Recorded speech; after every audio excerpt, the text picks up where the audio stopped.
Assalamualaikum warahmatullahi wabarakatuh. Perkenalkan, nama saya Alprelex Solo dengan NIM 2305040073. Baik, di sini saya akan menjelaskan materi mengenai mengasah pahat fresh rata, yang dimana dalam materi tersebut menyajikan komponen-komponen pahat fresh rata dan cara mengasah pahat fresh rata. Langsung saja kita masuk ke dalam pembahasan mengenai materi tersebut.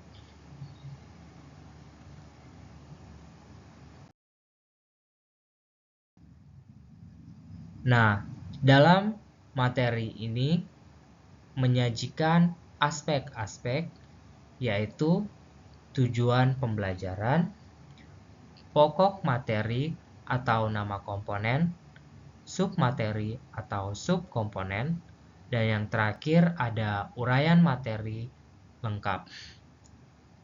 Langsung saja kita masuk ke dalam pembahasan. Yang pertama ada tujuan pembelajaran, yaitu menjelaskan komponen-komponen pahat fresh rata. Nama komponennya yaitu pahat fresh rata atau flat and mill. Pahat fresh rata atau flat and mill adalah jenis pahat fresh dengan ujung potong berbentuk datar atau flat tip dan memiliki sisi potong di bagian samping atau peripheral cutting edge maupun di bagian ujung bawah yaitu end cutting edge. Pahat ini termasuk jenis end mill yang paling umum digunakan dalam proses pemesinan fresh karena mampu melakukan pemotongan pada permukaan datar maupun kontur tertentu. Fungsi dari pahat fresh rata ini yaitu yang pertama ada membuat permukaan datar face milling atau slotting. Yang kedua membuat alur slot cutting. Yang ketiga profiling membentuk kontur. Yang keempat ada plunge cutting dan yang kelima ada pocketing membuat rongga, dan yang terakhir side milling. Oke, selanjutnya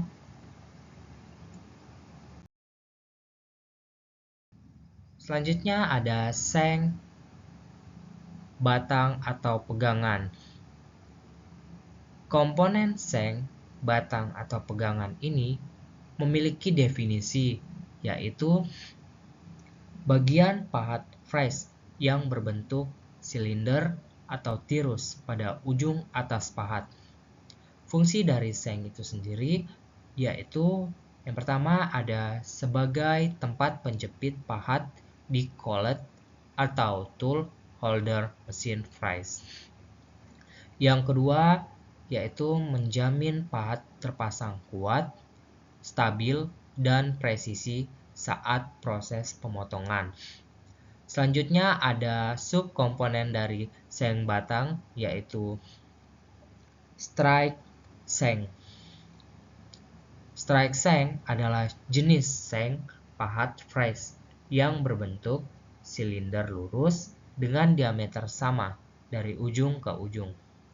Fungsi dari strike seng itu sendiri yaitu memastikan pahat terpasang lurus, stabil, dan presisi pada mesin.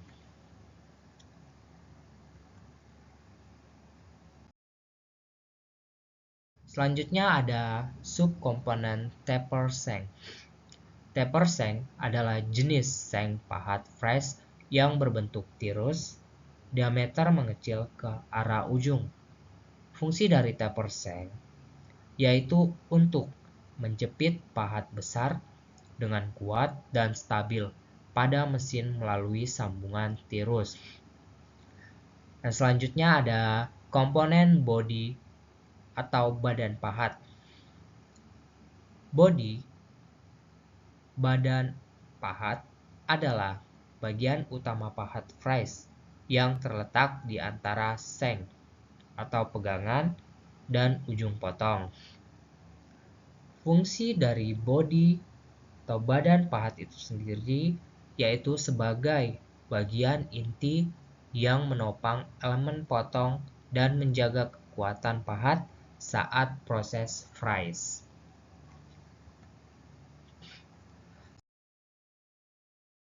Selanjutnya ada subkomponen peripheral surface.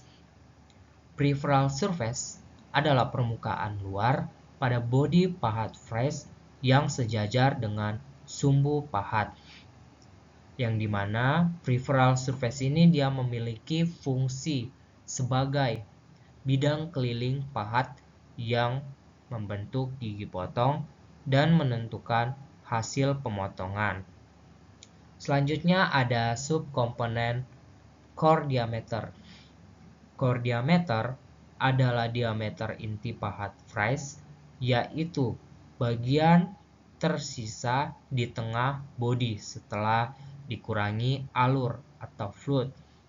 Fungsi dari core diameter itu sendiri yaitu memberikan kekuatan inti pada pahat dan menjaga ketahanan saat proses pemotongan. Selanjutnya ada komponen fluid, alur atau ulir.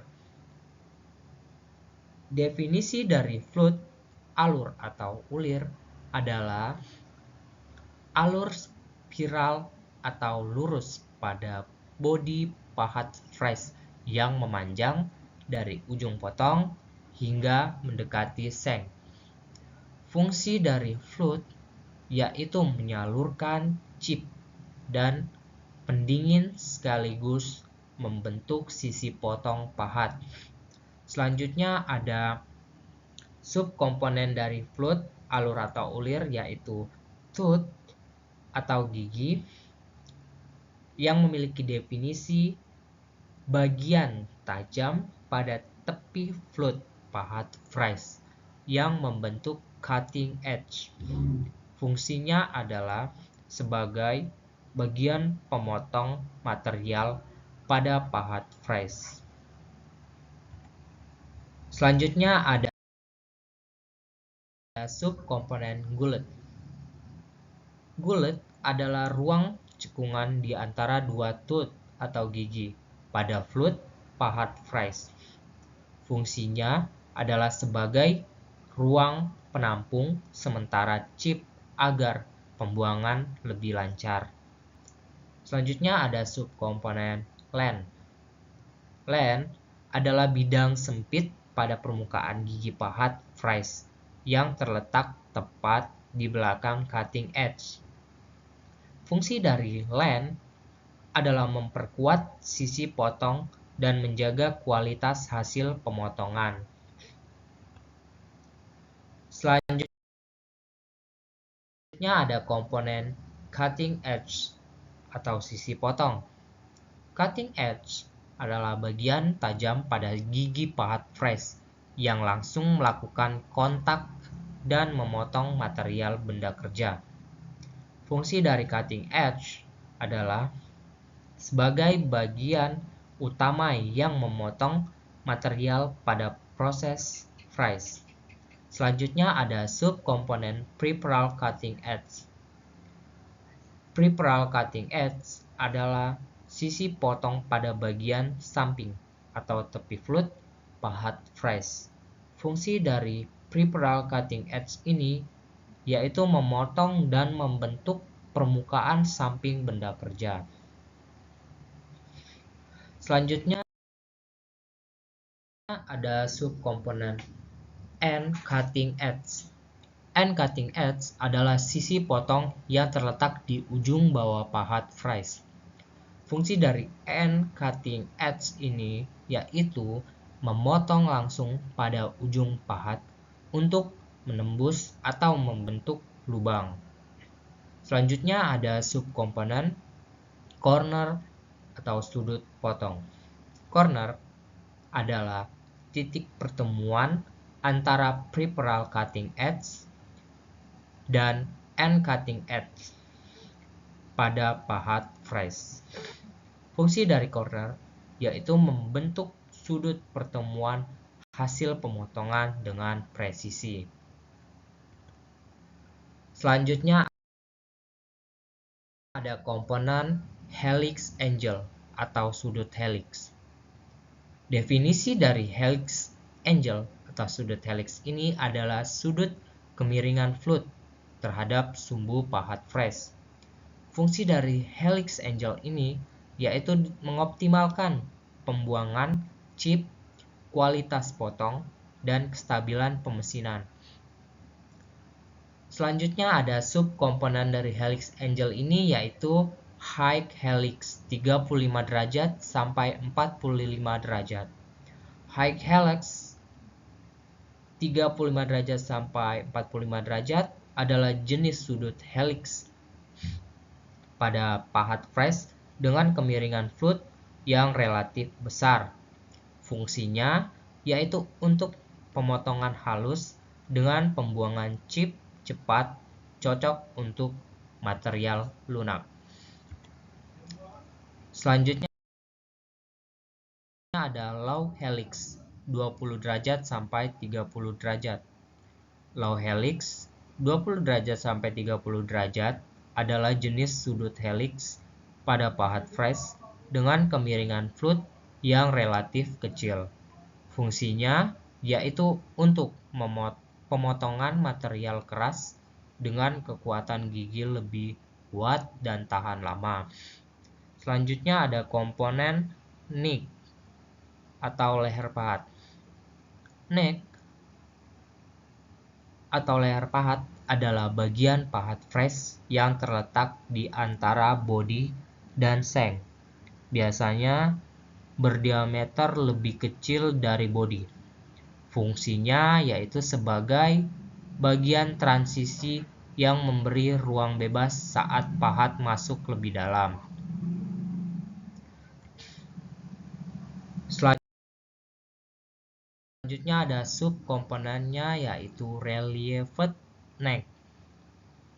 Relieved neck adalah bagian neck pada pahat fresh yang dibuat lebih kecil dari diameter bodi untuk memberi jarak bebas atau clearance. Fungsinya yaitu memberi ruang bebas agar pahat dan dapat digunakan untuk pemotongan dalam dengan aman. Selanjutnya ada komponen end atau tip, yaitu ujung pahat.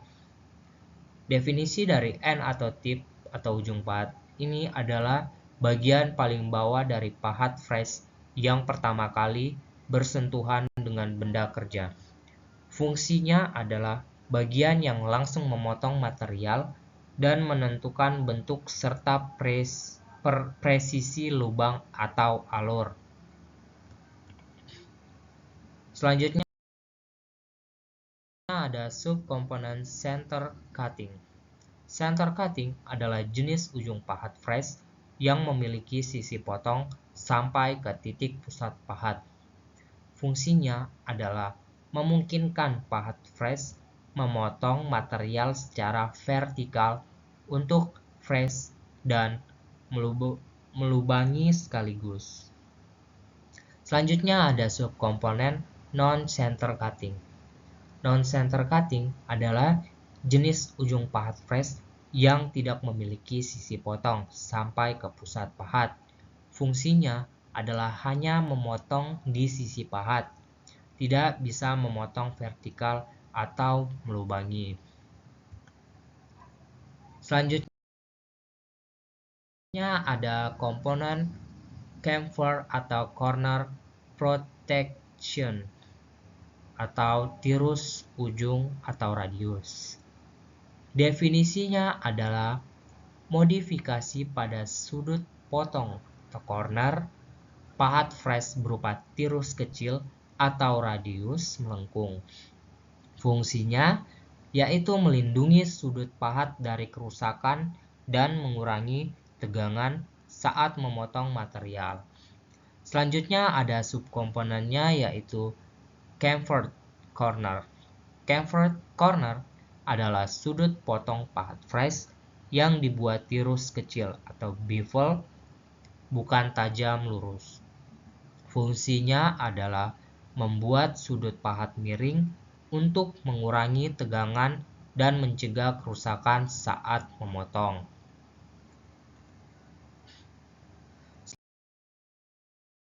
Selanjutnya ada subkomponen corner radius. Corner radius adalah sudut potong pahat phrase yang dibuat melengkung kecil, radius, sebagai pengganti sudut tajam. Fungsinya yaitu memberi sudut pahat melengkung untuk mengurangi konsentrasi tegangan dan memperpanjang umur pahat. Selanjutnya kita masuk ke tujuan yang terakhir, yaitu cara mengasah pahat phrase rata. Cara mengasah pahat phrase rata yang pertama dilakukan yaitu persiapan. Bersihkan pahat dan siapkan batu asa atau mesin pengasah. Yang kedua yaitu atur sudut. Tentukan sudut gesek atau relief dan sudut potong atau rek sesuai jenis pahat. Yang ketiga, pengasahan. Geser pahat perlahan di permukaan batu atau mesin. Ikuti bentuk flute dan ujung pahat. Dan yang terakhir yaitu periksa ketajaman. Uji dengan memotong ringan. Ulangi pengasahan jika perlu hingga tajam merata. Baik, sekian dari penjelasan saya mengenai materi mengasah pahat phrase rata tersebut. Semoga bermanfaat. Terima kasih.